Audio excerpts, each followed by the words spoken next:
Ang iglesia ng Diyos, itinatag ni Kristo noong unang siglo. Sa bandang huli, aanib ka na lang. Buo na kasi yung iglesia. Ang nasa Biblia, may katawan na, may iglesia na, di ka pa pinapanganak. Ang gagawin mo na lang ngayon, aanib ka. Nakita nyo ang aming rehistro, mga kapatid.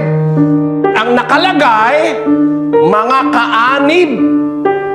Mga kaanib sa iglesia ng Diyos internasyonal.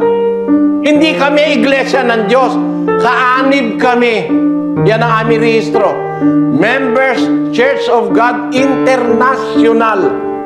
Yan ang rehistro. Hindi po kami nagtayo. Umanib kami. Paano kami naanib? Sabi ni Pablo, liwanag.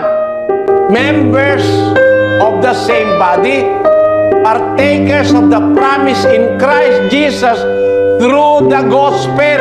Sa pamamagitan ng ebanghelyo, ang mga hintil ay tagapagmana, mga kasangkap o kaanib ng katawan na iglesia, no?